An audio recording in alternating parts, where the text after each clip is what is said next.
नमस्कार मित्रों, स्वागत है आपका इस पवित्र कथा में। आज हम आपको सुनाने जा रहे हैं वैशाख मास की एक ऐसी दिव्य कथा जिसमें छुपा है क्षय पुण्य का रहस्य, भक्ति की शक्ति और एक साधारण सी वृद्धा की असाधारण आस्था।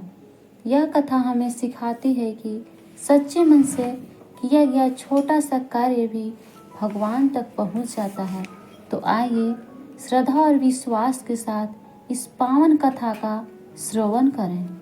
सृष्टि के रचयिता ब्रह्मा जी ने नारद जी को बताया कि वर्ष के सभी महीनों में वैशाख मास भगवान विष्णु को सर्वाधिक प्रिय है। इस महीने को अक्षय पुण्य देने वाला महीना कहा गया है। जिस प्रकार विद्याओं में वेद, औषधियों में अमृत और नदियों में गंगा श्रेष्ठ है, वैसे ही काल गणना में वैशाख श्रेष्ठ है। जब सूर्य मेष राशि में आता है तो वैशाख मास का प्रारंभ होता है। इस समय प्रकृति में ऊष्मा बढ़ जाती है और जल की महत्ता सर्वोपरि हो जाती है।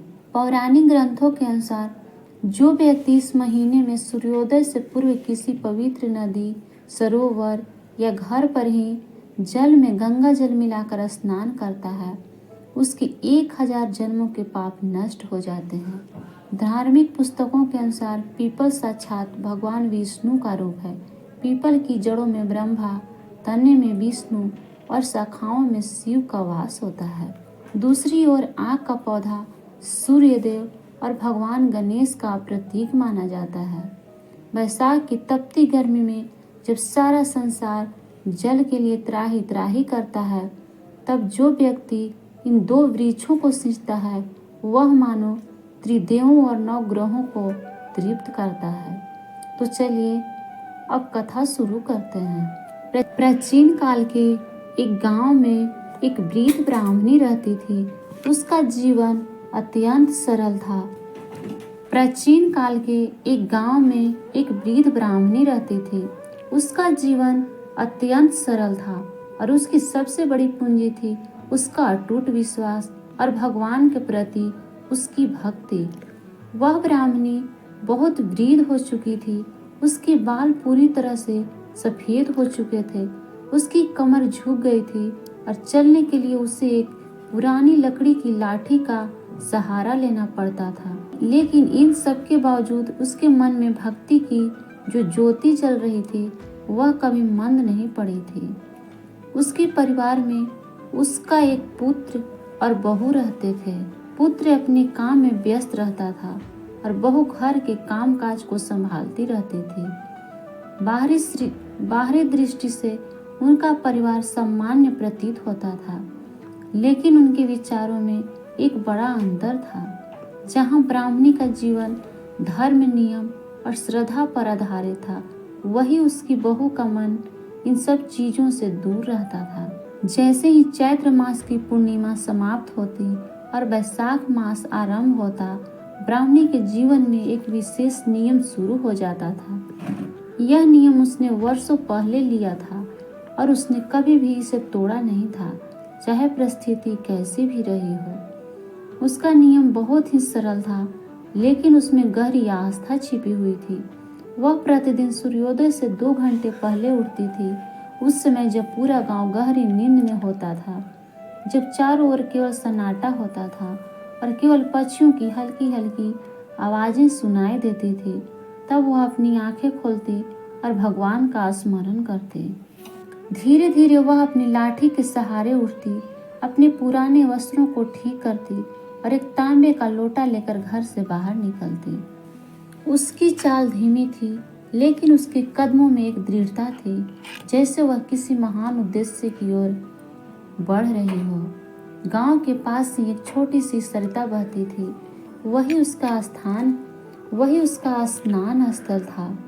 वह हर दिन वहां पहुंचती, शीतल जल में स्नान करती और पूरे श्रद्धा भाव से भगवान माधव अर्थात भगवान विष्णु का स्मरण करती। स्नान करने के बाद वह अपने तांबे के लोटे में जल भरती। वह जल केवल जल नहीं था, बल्कि उसकी भक्ति और विश्वास का प्रतीक था। घर लौटते समय रास्ते में एक विशाल पीपल का वृक्ष पड़ता था। वह वृक्ष बहुत पुराना था। उसकी जड़ें जमीन में गहराई तक फैली हुई थी और उसकी शाखाएं चारों ओर फैली हुई थी। उस वृक्ष के नीचे हमेशा ठंडी छाया रहती थी। ब्राह्मणी हर दिन उस पीपल के वृक्ष के पास रुकती।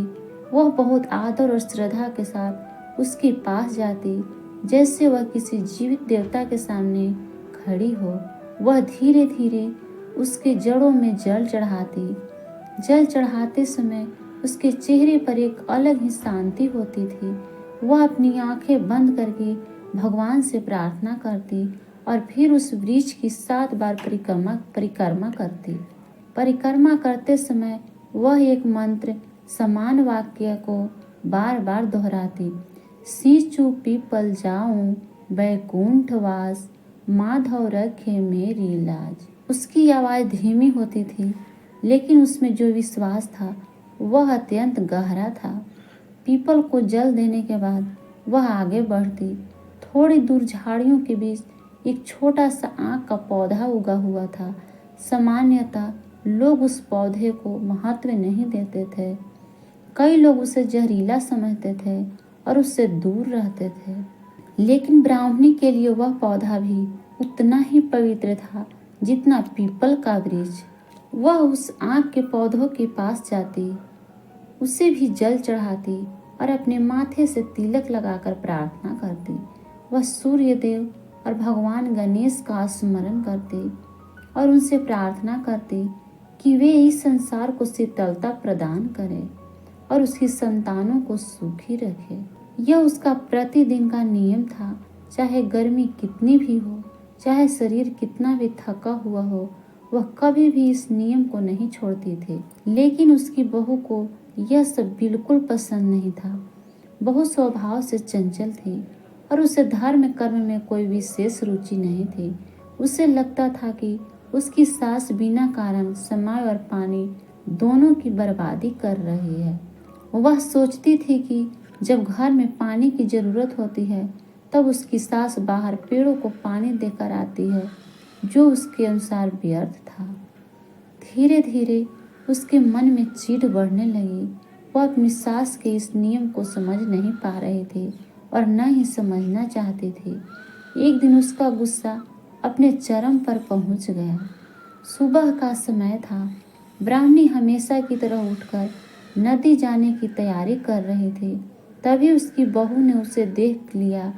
वह क्रोधित हो गई और उसने पास रखा हुआ जल भरने का घड़ा उठाकर जमीन पर पटक दिया। घड़ा टूट गया और सारा पानी जमीन पर फैल गया। बहू ने गुस्से में कहा, माँ जी, आप रोज रोज यह नाटक करती है। घर में पानी नहीं होता और आप बाहर जाकर पेड़ों को पानी देती है। आज से आप कहीं नहीं जाएंगी। यह सब बंद कीजिए। उसकी बात सुनकर ब्राह्मणी कुछ क्षण के लिए स्तब्ध रह गई।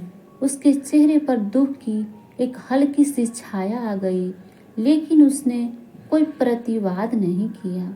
वह जानती थी कि उसकी बहू अभी अज्ञान में है। उसने मन ही मन भगवान माधव को स्मरण किया और धीरे से कहा, हे प्रभु, मेरे इस नियम को टूटने मत देना। मुझे शक्ति दीजिए कि मैं आपकी सेवा जारी रख सकूं। अगले दिन जब सुबह हुई तो ब्राह्मणी के सामने एक बड़ी समस्या थी। उसके पास जल भरने के लिए कोई घड़ा नहीं था, लेकिन उसकी श्रद्धा इतनी गहरी थी कि उसने हार नहीं मानी। वह बिना किसी बर्तन के ही नदी की ओर चल पड़ी। वह धीरे धीरे नदी तक पहुंची, वहां स्नान किया और फिर एक अनोखा उपाय सोचा। उसने अपने आंचल को पानी में भिगोया और उसे पूरी तरह जल से भर लिया। फिर वह उसी गीले आंचल के सहारे वापस लौटी। रास्ते में जब वह पीपल के वृक्ष के पास पहुंची तो उसने अपने आंचल को निचोड़कर उसकी जड़ों में जल चढ़ाया। उसी प्रकार उसने आक के पौधे को भी जल दिया। उसका यह प्रयास देखने में छोटा लग सकता था, लेकिन उसके पीछे जो भावना थी वह अत्यंत महान थी। उसकी यह भक्ति और दृढ़ता देखकर प्रकृति भी जैसे भावुक हो उठी थी। उस वृद्ध ब्राह्मणी की यह टूट श्रद्धा और उसके मन की निर्मल भावना देखकर केवल मनुष्य ही नहीं बल्कि प्रकृति और देवतागण भी द्रवित हो उठे। वैशाख का वह समय था जब सूर्य की तपन अपने चरम पर होती है, धरती तपी हुई होती है और जीव जंतु जल की एक एक बूंद के लिए व्याकुल रहते हैं। ऐसे कठिन समय में वह वृद्धा स्वयं प्यास सहकर भी अपने नियम को निभा रही थी। वन में खड़े उस विशाल पीपल के वृक्ष के भीतर साक्षात दिव्य चेतना विद्यमान थी। एक दिन वैशाख की प्रचंड दोपहरी में जब लू के थपेड़े चल रहे थे और वातावरण तप रहा था, तब उस पीपल वृक्ष ने पास ही खड़े आग के पौधे से मानो संवाद किया। पीपल ने करुणा भरे स्वर में कहा, हे प्रिय, क्या तुमने उस वृद्धा की स्थिति देखी है? वह स्वयं इतनी वृद्ध और अशक्त है, फिर भी हर दिन बिना किसी साधन के केवल अपने आंचल में जल भरकर हमें सींचने आती है। उसके हृदय में जो भक्ति है वह अत्यंत दुर्लभ है। मेरे भीतर तो साक्षात नारायण का अंश है और मैं उसकी पीड़ा देखकर शांत नहीं रह पा रहा हूँ। आग का पौधा जो देखने में छोटा और साधारण प्रतीत होता था, लेकिन जिसके भीतर भी दिव्यता विद्यमान थी, उसने उत्तर दिया, हे महावृक्ष, आप सत्य कह रहे हैं।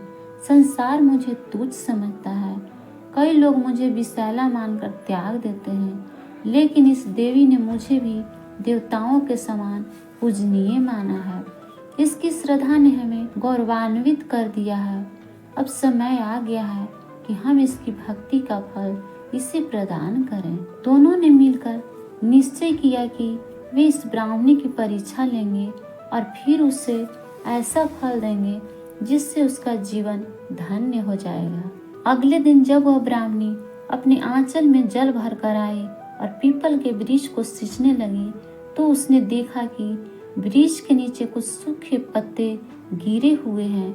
वह सामान्य रूप से उन्हें हटाने के लिए झुकी, लेकिन जैसे ही उसके हाथ उन पत्तों को छुए, वह चकित रह गई। वे साधारण पत्ते नहीं थे, बल्कि शुद्ध स्वर्ण में परिवर्तित हो चुके थे। वह यह देखकर घबरा गई। उसके मन में तुरंत यह विचार आया कि यह अवश्य किसी और की वस्तु होगी। उसने सोचा कि उसे इन पत्तों को छूना भी नहीं चाहिए। उसने उन्हें वहीं छोड़ दिया और अपने नियम के अनुसार आग के पौधे को जल चढ़ाकर वापस घर लौट आए। पीपल के देवता उसकी इस निस्वार्थ भावना को देखकर अत्यंत प्रसन्न हुए। उन्होंने उन स्वर्ण पत्तों को हवा के माध्यम से उड़ाकर सीधे ब्राह्मणी की झोपड़ी के सामने पहुंचा दिया। जब उसकी बहू ने घर के बाहर उन चमकते हुए स्वर्ण पत्तों को देखा, तो उसकी आंखें आश्चर्य से फैल गई। उसने तुरंत उन पत्तों को उठाया और अपने पास छिपा लिया। उसके मन में लालच उत्पन्न हो गया और उसने सोचा कि इस बात का पता उसकी सास को नहीं चलना चाहिए। उसी दिन एक और अद्भुत घटना घटी। उस राज्य का राजा शिकार खेलने के लिए वन में आया हुआ था। शिकार के दौरान वह अपने सैनिकों के साथ रास्ता भटक गया। सूर्य की गर्मी बहुत तेज थी और कुछ ही समय में वे सभी प्यास से व्याकुल हो उठे। वे चारों ओर जल की खोज करने लगे, लेकिन कहीं भी उन्हें पानी नहीं मिला। अंततः वे उसी स्थान पर पहुंचे जहां वह ब्राह्मणी पीपल के वृक्ष के नीचे बैठकर भगवान का स्मरण कर रही थी। राजा ने विनम्रता से उसके पास जाकर कहा, हे माता, हम बहुत प्यासे हैं, क्या आपके पास थोड़ा सा जल है? ब्राह्मणी के पास उस समय केवल एक छोटा सा कलश था जिसमें बहुत कम जल था, लेकिन उसने बिना किसी संकोच के वह जल राजा को अर्पित कर दिया। उसने मन ही मन भगवान माधव का स्मरण किया और विश्वास किया कि जो होगा अच्छा ही होगा। तभी एक चमत्कार हुआ। राजा ने उस जल को पिया, फिर उसके सैनिकों ने भी उसी जल से अपनी प्यास बुझाई। आश्चर्य की बात यह थी कि इतने लोगों के पीने के बाद भी वह कलश खाली नहीं हुआ। राजा यह देखकर विस्मित रह गया। उसने समझ लिया कि यह कोई साधारण स्त्री नहीं है, बल्कि एक महान तपस्विनी है जिसकी भक्ति में अपार शक्ति है। राजा ने उसे प्रणाम किया और उसके आशीर्वाद की कामना की। धीरे धीरे वैशाख मास अपने अंत की ओर बढ़ने लगा। पूर्णिमा का दिन आया, जो इस व्रत का अंतिम और सबसे महत्वपूर्ण दिन होता है। उस दिन ब्राह्मणी ने अपने नियम के अनुसार पीपल और आग के नीचे दीप दान किया। उसने पूरे श्रद्धा भाव से भगवान का स्मरण किया और अपने व्रत को पूर्ण किया।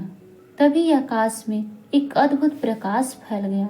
गांव के सभी लोग उस दृश्य को देखकर आश्चर्यचकित रह गए। आकाश से एक दिव्य विमान उतरा जिसमें साक्षात भगवान विष्णु और माता लक्ष्मी विराजमान थे। उनके साथ दिव्य अप्सराएं भी थी जो उस ब्राह्मणी के स्वागत के लिए आई थी। ब्राह्मणी यह देखकर विनम्रता से खड़ी हो गई। उसने हाथ जोड़कर कहा, हे प्रभु, मैंने तो केवल आपकी भक्ति की है, मैं इस योग्य नहीं हूँ। भगवान विष्णु ने मुस्कुराते हुए कहा, हे देवी, तुमने वैशाख मास में जल का दान किया, मेरे स्वरूप पीपल को सींचा और अटूट श्रद्धा के साथ अपना नियम निभाया। तुम्हारी भक्ति से हम अत्यंत प्रसन्न हैं। तुम हमारे धाम की अधिकारी हो। यह सुनकर वहां उपस्थित सभी लोग भाव विभोर हो गए। ब्राह्मणी की बहू भी यह सब देख रही थी। उसे अपनी गलती का गहरा पश्चाताप हुआ। वह तुरंत अपनी सास के पास गई, उसके चरणों में गिर पड़ी और रोते हुए क्षमा मांगने लगी। ब्राह्मणी ने उसे स्नेहपूर्वक उठाया और आशीर्वाद दिया। उसने कहा, बेटी, अब तुम भी इस व्रत को श्रद्धा के साथ करना। भगवान तुम्हें भी सुख और समृद्धि देंगे। बहू ने सच्चे मन से यह संकल्प लिया कि वह भी आगे से इस नियम का पालन करेगी। कहते हैं कि अगले ही वर्ष से उस घर की सारी दरिद्रता समाप्त हो गई। वहाँ सुख, शांति और समृद्धि का वास हो गया। इस प्रकार यह कथा हमें यह शिक्षा देती है कि सच्ची श्रद्धा, निस्वार्थ सेवा और नियम का पालन करने से जीवन के सभी कष्ट दूर हो सकते हैं। जो व्यक्ति वैशाख मास में स्नान करता है, पीपल को जल अर्पित करता है और आग की पूजा करता है, उसे 3 विशेष फल प्राप्त होते हैं।